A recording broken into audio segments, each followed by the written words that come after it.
जब गैदड़ की शामत आती है तो वो शहर का रुख करता है, मगर जब मियाँ कंजूस की शामत आई तो उनकी बीवी ने उनसे आमों की फरमाइश कर दी। मियाँ कंजूस का असल नाम हामिद है।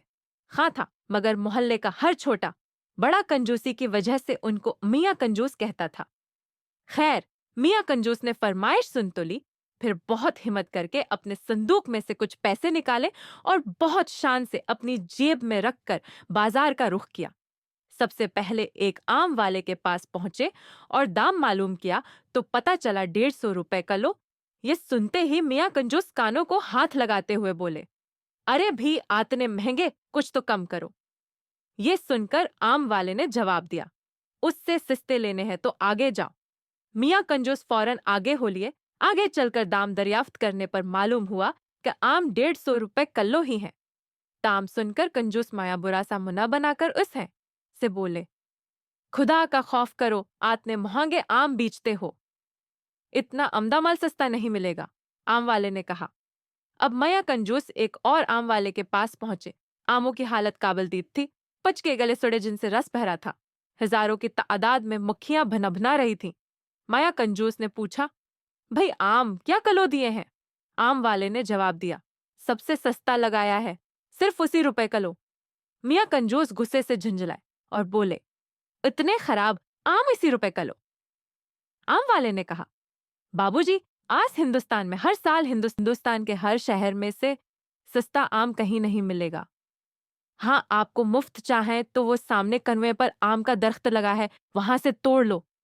ये सुनकर मियाँ कंजूस बहुत खुश हुए और भागे भागे जाकर कन्वे पर चढ़ गए और उछल उछल कर आम तोड़ने लगे।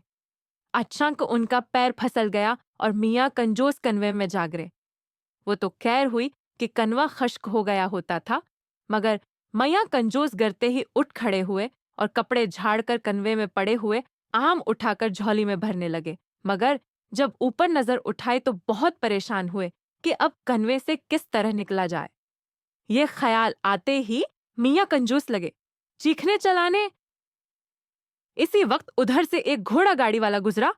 उसने जब ये आवाजें सुनी और मियाँ कंजूस को कन्वे में देखा तो उसे रहम आ गया और उसने अपनी घोड़ा गाड़ी का रिसा निकाला और कन्वे के अंदर लटकाकर ऊपर से रस्सा मजबूती से पकड़ लिया और कहा कि रस्सा पकड़कर आ जाएं।